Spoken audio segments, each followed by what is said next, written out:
Guys, I want to take a minute here and I want to talk to you about a setup that we received in. So we have a customer who reached out to us and they were like, hey, I bought a slide secondhand. This slide happens to be pretty well rusted. And, the previous owner had it, processed it through somebody else, and now they own it and they've got a problem. So let's just talk about that real quickly here. I want to go down through this lineup. So we would never recommend this as a type of setup. Like, don't do this. Okay, this is what I call sort of a fast grab gimmick, and it's mostly coming from the company who's doing the work. And I'm not going to call out every single company that does this because a lot of companies offer no coatings, right? So we're going to talk about that. This is going to be a couple-minute video. We're going to go through it with you. So first of all, a lot of people get that idea that if I'm not getting a coating and I just get this tool blacked, it won't rust. Well, hey, here's a great example. It will rust. Okay, so that's going to rust no matter what they tell you. It'll never rust. That's not true. Here's a prime example right here that it's going to catch up to you, right? So much in fact that you may sell the slide and it may be the second owner's problem. So don't fall for the no coat zone, okay? Hey, we'll just black it. We'll give it back non-coated. 99% of the slides that are out on the market are steel, okay? CZ, Glock, there's a ton of Taurus, there's a bunch of them. Now there are a handful that are stainless, Smith & Wesson, stainless, Springfield, stainless. So there are some that are out there, some of the FNs, stainless. So you really have to know what you're dealing with and you have to understand what you're kind of getting into. And I'm not saying that there's one answer for every solution, right? I'm not saying that you have to do it this way and this is the only way. I just want to point out some things. That's what this video really here today is about, is pointing out some things, okay? Letting you know what you're getting into so you can make a better choice of the vendor you want to go with and you can understand the tactics being used from some of those vendors. So blackening a cut area may shorten down the turnaround time. So when they receive it, they may say, hey, it's 2 to 3 business days. We can just black this out. Boom, we're done. If you add a coating or you add a black nitride, it's going to extend that duration, right? We're going to have that project longer to do that. That's, as a point of reference, first of all, that is the way to go, right? Coating the entire slide is the way to go, whether it's a black nitride, whether it's, some sort of a spray coating. I believe it is the way to go, right? Let's hit on that point real quick before we move forward.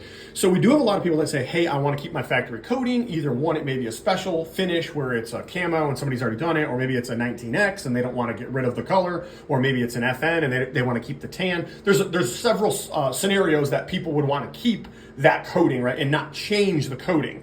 With that being said, the problem that you run into obviously is this, but you run into some other issues as well. If you don't go with a coating, you're running the risk of having that slide possibly being damaged during the process. This does have to get held into a vise while it's being cut, right? You're always taking a chance of damaging something while the cut work is being done. So that's like kind of sort of number one. So that's one of the reasons that we would recommend it. The other kind of example we hear a lot is, well, the factory coating is more durable than a spray coating.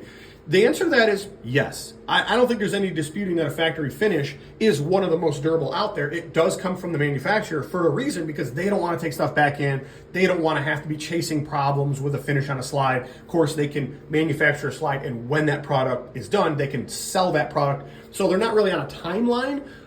With that being said, it doesn't help you in this case scenario, right? So it might help you in somewhere in the front if you're like, hey, I'm getting holster wear and things like that. I can see where it can help you there, but it's not going to help you back here. So this is an obvious problem, right? So, and that's kind of the point I'm making is, I don't think anybody's disputing wearability and durability on what would be a factory finish. However, that's not going to fix your problem right here. So let's go over, we'll only coat the cut area. Once again, we would not recommend tool steel dyeing or anything like that, or painting just the cut area. We have some companies out there that say, hey, we'll just Cerakote the cut area. Well, let me tell you, go to Cerakote's webpage, do a little homework. You're going to find out that Cerakote does require an aluminum oxide sandblast of 150 grit in most cases. That may vary up or down in some of the grit there, depending on the application. But most of the time, the slide has to be porous enough for the coating to stick. Well, that's probably going to hit some of this area when you're doing sandblasting, right? So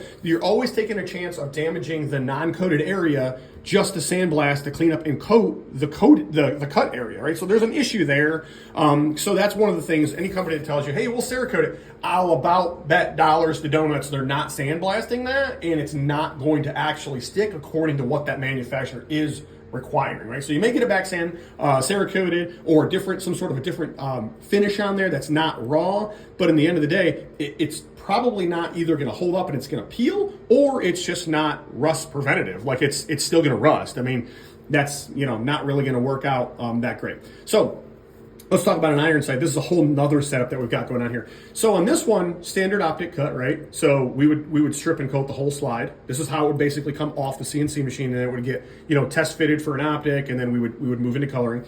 This scenario, the customer obviously had an optic cut done and they moved the rear sight to the front, which is what we've done on this one. And the idea is, no matter, even if you coat this area, you're still creating an issue around that iron sight. So you still have bare metal here and bare metal here, right? Especially on a larger slide like this. Like no iron sights are going to fill the entire gap of a Glock, whatever this is, a Glock 20. It's just not going to happen, right? So in some cases it may be closer and you may have less exposed raw metal. In other cases, you may have more, just depends on the application. So even if, and this is a great example, this company, which, trying not to say NCEngravers, but that's who did the work.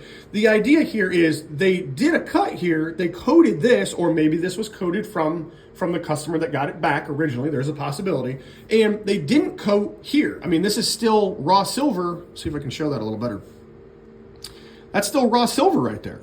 So, and a little on the other side. So, this, once again, keeping the factory finish, this might have saved you for a short period of time, but this is still going to grow rust right here because this was never treated. So, it's kind of one of those deals where, I don't know, it doesn't make any sense to me, right? So, once again, we've got quicker process time, no coating, right? Or we've got longer process time with a coating. Let me let you in on a little bit of a secret here, okay? We don't charge for black coating on an optic cut. We do a lot of optic cuts on the market. I would say somewhere between 20 and 25 a day, right? If I was guessing, that's probably pretty close on those numbers. With that being said, we've done a lot of projects. We've done a lot of different individual setups with different optics and different iron sights. We don't charge anything for black coating. We strip the coating. We would coat the entire slide, not just the cut area, not just the dovetail, but the entire slide.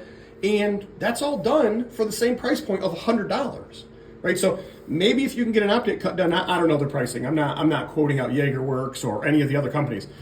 If at the end of the day let's just say you get your optic cut done for $60, right? Let's just say it's super cheap.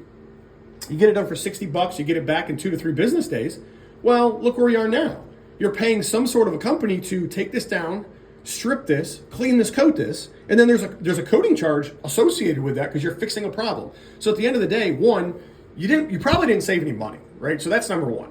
Number two, you didn't save any time because in one scenario you shortcutted it and you got it back quicker, but either you or the next guy is going to send it back in, which is more time involved and shipping involved to get it back to where it should have been day one when it left. Right, so these are just some scenarios. I'm just throwing things out there. I'm not saying we're the only company that requires a coating, and we're not the only company that does the best job. Like, no one's saying that. There's a lot of companies that are out there. I'm just simply telling you tactics that are being used to shorten down turnaround times to reduce overall pricing on a project. This is how some of these companies are doing it. So you go into something like this and you say, hey, it's $60 to get an optic. Once again, I'm just using round numbers. I don't know what it is.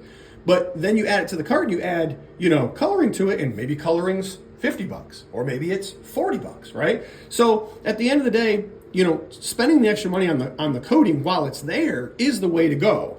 And if that does extend the turnaround time, then maybe you need to seek out another company, right? So for us, and I can only speak for us, coating is a required service. Sandblasting of the entire part is what we do, right? So we're not going to sandblast just this area and coat over the existing finish. Like, that's all coming off, right? Everything gets cleaned, everything gets coated. Black is a free of charge coating with just an optic, right? We're not cleaning up serrations. We're not cleaning up any other cut work. When we're doing just an optic cut, it's a very minimal cleanup when it comes off the CNC machine. So we've reduced that pricing for you to nothing. Like, it doesn't get any lower than zero.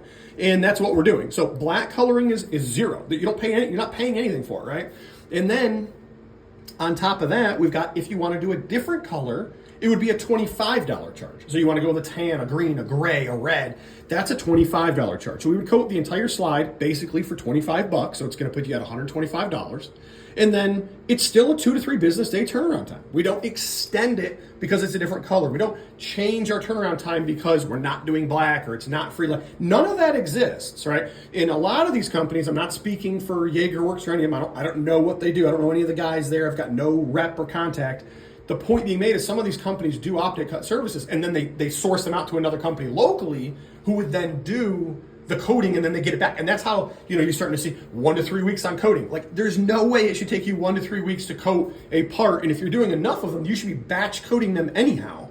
Like that's one of the reasons that we don't charge for black, because we do so much of it that every day we coat black. Like why wouldn't I just put your part with the part we're already doing? Like there's no, it doesn't make any sense for me to charge you something I'm already doing. Why would I do that? So anyhow, there are differences between different companies out there on the market, right? I'm not saying our way is the only way. There's plenty of opportunity for however you want to have your work done. Maybe there's a company that's local to you, you feel very confident in it. I would recommend you use them.